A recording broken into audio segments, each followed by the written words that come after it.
Қалалық төтенше жағдайлар басқармасының мамандары дабыл қағуда. Жыл басынан бері қала аумағында 9 бала көп қабатты тұрғын үйдің терезесінен құлап ауыр жарақат алған. Сондай-ақ шаһарда 57 өрт оқиғасы тіркелген. Осы жайттарды болдырмау және алдын алу үшін сала мамандары тұрғындар арасында түсіндірме жұмыстарын күшейтті. Жазатайым оқиғалардың негізгі себебі ата-аналардың балаларының қауіпсіздігіне немқұрайлы қарауы. Осыған байланысты Қызылорда қаласы төтенше жағдайлар басқармасының қызметкерлері қалалық мәдениет және демалыс саябағында рейдтік іс-шара ұйымдастырды. Акцияның мақсаты ата-анаға балалардың қауіпсіздігіне баса назар аударып, қауіптің алдын алуды хабардар ету. Сонымен қатар жыл басынан бері қазір өрт қауіпті маусымның басталуына байланысты өрттер жиілеп орын алуда.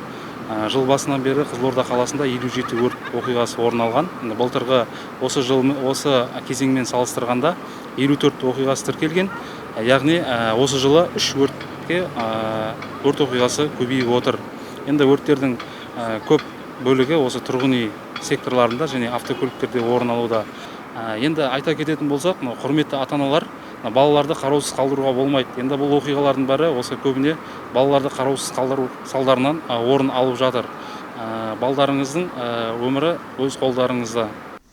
Акция барысында төтенше жағдайлар басқармасының қызметкерлері тұрғындарға қайғылы оқиғалардың алдын алу үшін сақталуы тиіс сақтық шараларын сипаттайтын үн парақшаларын таратты. Олар сондай-ақ ата-аналарға кішкентай бүлдіршіндердің қауіпсіздігіне саналы түрде қарауды, терезелерге қорғаныс торларын орнатуда, балаларды бақылаусыз қалдырмауды, сондай-ақ оларға терезелерге жақындау қаупін үнемі түсіндіруді сұрады. Құрметті қала тұрғындары, құрметті жерлестер, мынау көп қабатты тұрғын үйлерде тұратын болсаңыздар, балалардың қауіпсіздігі үшін терезеге қорғаныш темір торларды орнатуға кеңес береміз. Жалпы балаларды қараусыз қалдырмау қажет. Сонымен қатар өрт қауіпсіздігін қатаң сақтауларыңызды сұраймыз. Мынау тамақты газ плитада дайындап қараусыз қалдыруға болмайды.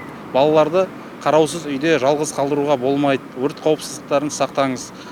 Төтенше жағдайлар мамандарының берген кеңестерін орындауға шақырамыз.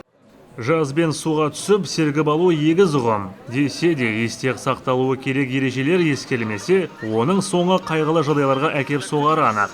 Ескерілмеген ереже салдарынан жылдағы жыр осы қайталана береді. Өткен жылы бір бала тіршілік нәрінде тынысын тоқтатқан болса, биылғы жылы қайғылы жағдай тіркелмеген. Дегенмен де сала мамандары қара жамылдырар қайғыға әкеп соқпау үшін түсіндірме жұмыстарын тоқтатпай жүргізуде. Ол жазды Нұрдәулет Шадымұрат, Нұрымжан Тұрашев, Қызылорда қоғамдық телеарнасы.